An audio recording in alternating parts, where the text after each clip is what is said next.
श्री रामचंद्र जी का भाषण सुनकर सबका आश्चर्यचकित होना, आकाश से फूलों की वर्षा, सिद्ध पुरुषों के उद्गार, राजसभा में सिद्धों और महर्षियों का आगमन तथा उन सबके द्वारा श्री राम के वचनों की प्रशंसा। श्री वाल्मीकि जी कहते हैं, भरद्वाज कमल नयन राजकुमार श्री राम जब इस प्रकार मन के मोह का निवारण करने वाली बात कहने लगे, तब वहाँ बैठे हुए सब लोगों के नेत्र आश्चर्य से खिल उठे। उनकी समस्त सांसारिक वासनाएं वैराग्य की वासना से नष्ट हो गईं और वे सब लोग दो घड़ी के लिए मानो अमृतमय समुद्र की तरंगों में डूबने उतराने लगे। श्री रामचंद्र जी की वे बातें जिन लोगों ने सुनी, वे निश्चलता के कारण चित्रलिखित से प्रतीत होते थे। उनका हृदय आनंद से भर गया था। सभा में बैठकर जिन श्रवण समर्थ पुरुषों ने श्री राम की बातें सुनी, उनके नाम इस प्रकार हैं: वशिष्ठ, विश्वामित्र आदि मुनि, मंत्रणा, कुशल, जयंत और दृष्टि आदि मंत्री, दशरथ आदि नरेश, पुरवासी, पार्श्व आदि शंकर जाति के लोग, विभिन्न सामंत, लक्ष्मण आदि राजकुमार, वेदवेत्ता ब्राह्मण, भृत्य और अमात्य, अपने महल की खिड़कियों में बैठी हुई महारानी कौशल्या आदि वनिताएं भी निश्चल होकर श्री राम की बातें सुन रही थीं। उस समय उनके आभूषणों की खनखनाहट तक नहीं होती थी। आकाशचारी सिद्ध, गंधर्व, किन्नर, नारद, व्यास और पुलह आदि श्रेष्ठ मुनियों ने तथा देवता, देवराज, इंद्र, विद्याधरगण एवं महान दिव्य नागों ने भी श्री रामचंद्र जी की वे विचित्र अर्थ से परिपूर्ण और परम उदार बातें सुनी थी। रघुकुल रूपी आकाश के चंद्रमा तथा शशि से भी सुंदर कमल नयन श्री रामचंद्र जी जब उपयुक्त बातें कहकर चुप हो गए, तब साधुवाद के गंभीर घोष के साथ आकाश से सिद्ध समूह द्वारा पुष्प वृष्टि की गई। फूलों की उस वर्षा में ढेर के ढेर केवड़े के फूल चक्कर काट रहे थे। कमलों के गुच्छ अपनी अद्भुत छटा दिखा रहे थे। कुंद पुष्पों की राशि झड़ रही थी तथा हवा में उड़ते हुए नील कमलों के पुंज बिखर रहे थे। उस महल के आंगन की भूमि पड़ गई, घर, छत और चबूतरे आच्छादित हो गए तथा नगर के सभी स्त्री पुरुष अपनी गर्दन ऊंची करके उस पुष्प वर्षा की शोभा निहारने लगे। आकाश में खड़े हुए अदृश्य सिद्ध समूह द्वारा की गई वह पुष्प वृष्टि आधी घड़ी तक लगातार होती रही।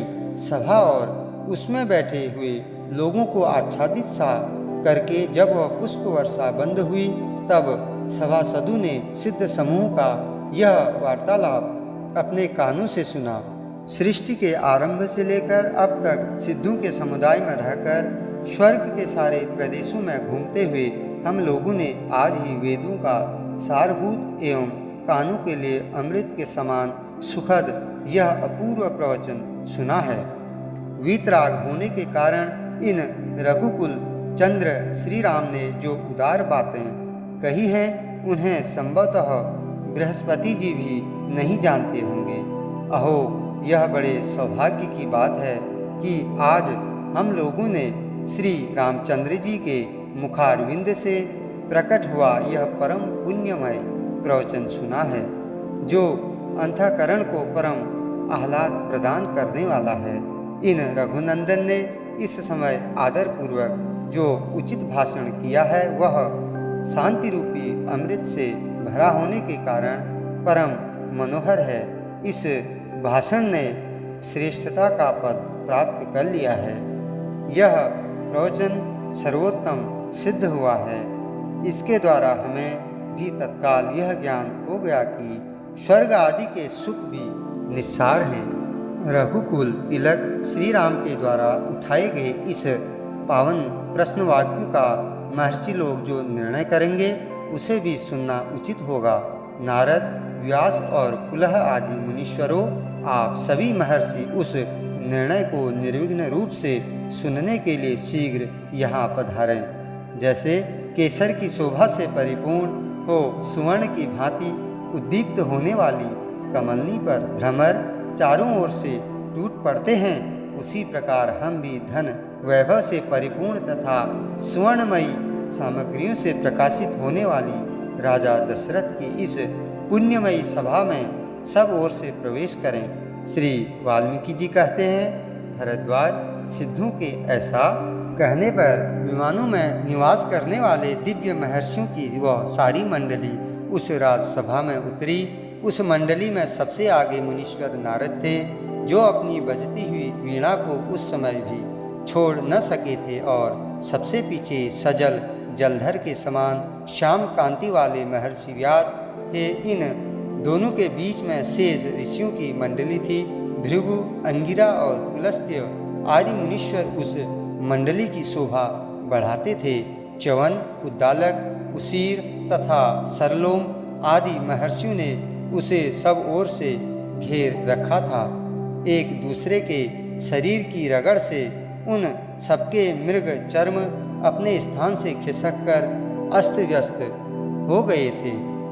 उन महर्षियों के हाथों में बल पाकर रुद्राक्षमाला हिल रही थी तथा उन सबने सुंदर कमंडलू धारण कर रखे थे।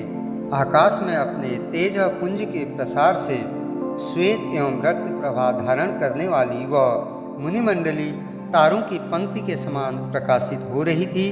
परस्पर के तेज से उन सबके मुखमंडल ऐसे उद्भासित हो रहे थे मानो अनेक सूर्यों की पंक्तियां प्रकट हो गई हों। उस मंडली में व्यास जी ऐसे सुशोभित हो रहे थे मानो तारों के समुदाय में श्याम मेघ घिर आया हो, और देवर्षि नारद तारिकाओं के समूह में शीत रश्मि चंद्रमा की सी शोभा धारण करते थे। महर्षि पुलस्त्य देवमंडली के बीच देवराज इंद्र के समान विराज रहे थे। महर्षि अंगिरा ऐसे प्रकाशित होते थे मानो देवताओं के समूह में साक्षात सूर्य उपस्थित हों। आकाश मंडल से वह सिद्ध सेना ज्यों ही भूतल पर उतरी, त्यों ही मुनियों से भरी हुई दशरथ सभा के सभी लोग उठकर खड़े हो गए।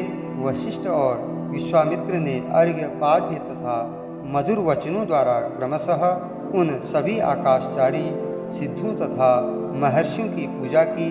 आकाशचारी सिद्ध आदि के उस महान समुदाय ने भी अर्घ्य पाद्य एवं मधुर वचनों द्वारा वशिष्ठ और विश्वामित्र का आदरपूर्वक पूजन किया। तत्पश्चात भूपाल दशरथ ने संपूर्ण आदर भाव के साथ उस सिद्ध समुदाय का पूजन किया। फिर उस सिद्ध समुदाय ने भी कुशल प्रश्न संबंधी वार्तालाप द्वारा महाराज दशरथ का सत्कार किया। उस समय प्रेमोचित दान मान आदि क्रियाओं द्वारा एक दूसरे से सत्कार पाकर सभी आकाशचारी तथा भूमंडल में विचरने वाले महर्षि यथा योग्य आसनों पर बैठे। उन लोगों ने सामने नतमस्तक होकर बैठे हुए श्री रामचंद्र जी का चारों ओर से मधुर भाषण, फूलों की वर्षा और साधुवाद के द्वारा पूर्ण सत्कार किया। श्री रामचंद्र जी राज्य लक्ष्मी से सुशोभित होते हुए वहीं बैठे तथा विश्वामित्र, वशिष्ठ, वामदेव, राजमंत्रीगण, ब्रह्मा के पुत्र नारद जी, मुनिवर व्यास, मरीचि, दुर्वासा, अंगिरा और उनके पुत्र आंगिरस, मुनि, क्रतु, पुलस्त्य, पुलह, मुनीश्वर, सरलोमा, वात्स्यायन, भरद्वाज, मुनिवर वाल्मीकि, उद्दालक, ऋचिक, सरियाती और च्यवन ये तथा और भी बहुत से वेद वेदांगों के पारंगत विद्वान तत्वज्ञानी महात्मा जो उन सब में प्रधान थे वहाँ विराजमान हुए। तत्पश्चात वशिष्ठ और विश्वामित्र जी के साथ नारद आदि जो सांग वेदों का अध्ययन कर चुके थे मस्तक झुकाए हुए श्री रामचंद्र जी को लक्ष्य करके इस प्रकार बोले। अहो, बड़े आश्चर्य की बात है कि राजकुमार श्री राम ने इस प्रकार अनेक कल्याणमय गुणों से सुशोभित, वैराग्य रस से पूर्ण तथा परम उदारता से युक्त बातें कही हैं। श्री राम के भाषण में वक्तव्य अर्थ इदमित्थम रूप से व्यवस्थापूर्वक निहित है। उसे ऐसी सुबोध भाषा में कहा गया है जिसे सुनते ही श्रोता वास्तविक अभिप्राय को समझ ले। जो बात कही गई है वह सर्वथा उचित और स्पष्ट शब्दों में प्रतिपादित है। श्री राम की यह वाणी उदार है, इसके भीतर बहुत से उत्कृष्ट अभिप्राय छिपे हुए हैं। यह सुनने में प्रिय और श्रेष्ठ पुरुषों के योग्य है। इसमें जो कुछ कहा गया है वह चंचल चित्त से नहीं, स्थिर बुद्धि से विचार कर व्यक्त किया गया है। श्री रघुनाथ जी के मुख से निकला हुआ यह वचन किसको आश्चर्य में नहीं डाल देता।